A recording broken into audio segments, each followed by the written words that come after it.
दोस्तों यूं तो हमारे धरती पर हमेशा विंड्स चलती रहती है या कभी कभी तूफान भी आती रहती है, लेकिन क्या होता है जब सूर्य पर तूफान आता है। देखो वैसे तो सूर्य पर छोटे मोटे स्टॉर्म्स तो आते रहते हैं, लेकिन सूर्य में एटॉम्स से इलेक्ट्रॉन पार्टिकल्स निकलकर एक चार्ज्ड इलेक्ट्रॉन पार्टिकल में बदल जाती है और ये बहुत ज्यादा मात्रा में होते हैं और ये प्लाज्मा के रूप में होते हैं। और ये प्लाज्मा पूरे चार्ज्ड हैं और इनके आसपास इलेक्ट्रिक फील्ड मौजूद है। इलेक्ट्रॉन्स के हिलने डुलने से यहाँ मैग्नेटिक फील्ड बन जाती है और जब ये मैग्नेटिक फील्ड बनती है तो ये चार्ज पार्टिकल को इधर उधर करती है और साथ में प्लाज्मा को भी बाहर की ओर धकेलती है।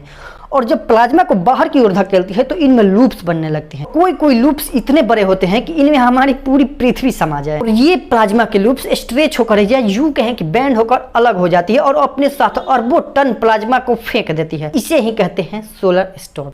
वैसे सोलर स्टॉर्म दो चीजों से फॉर्म होती है, सोलर फ्लेयर्स जो कभी कभी निकलते हैं और ब्रस्ट टाइप से होते हैं, और दूसरा है सीएमई कोरोनल मास इजेक्शन, और ये कभी कभी प्लाज्मा के लूप्स टूटकर अलग हो जाते हैं और सामने कभी पृथ्वी आ जाती है तो ये पृथ्वी पे आ जाते हैं। लेकिन पृथ्वी के कई रक्षा कवच हैं और इसमें एक मैग्नेटोस्फीयर भी आता है जो इस प्लाज्मा को अलग करता है। लेकिन कुछ पार्टिकल्स धरती के ध्रुवों पर आ जाती है और जो एटमॉस्फेयर में रिएक्शन करते हैं तो रंगीन नजारे दिखाई देने लगते हैं और इन्हें कहते हैं ऑरोरा। ये ज्यादातर नॉर्दर्न और साउदर्न पोल पर ही दिखाई देते हैं, लेकिन ये प्लाज्मा अगर कम मात्रा में हो तभी ये ऑरोरा दिखाई देती है जो ज्यादातर हानिकारक नहीं होती, लेकिन ज्यादा मात्रा में अगर ये प्लाज्मा आ जाए तो तबाही करती है। ऐसा ही हुआ था साल 1859 में जब रात में मानो एकदम दिन के जैसा उजाला छा गया था। इस स्टॉर्म को कैरिंगटन इवेंट के नाम से जाना जाता है। इस स्टॉर्म के बाद वैसे ही रात को रंगीन लाइट्स देखने को मिली दोनों पोल्स के पास, और ये इतना ज्यादा था कि लगभग इक्वेटर के पास तक फैल गया था।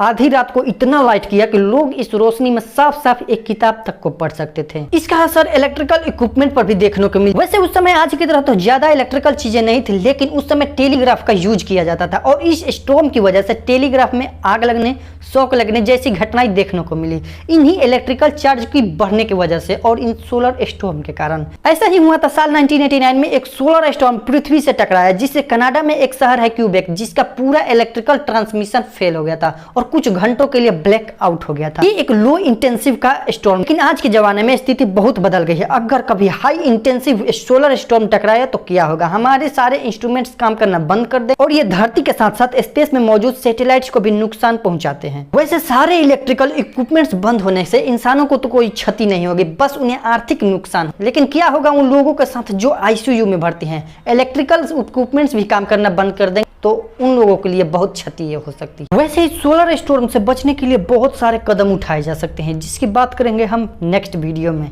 अगर वीडियो अच्छी लगे तो लाइक करो, शेयर और सब्सक्राइब।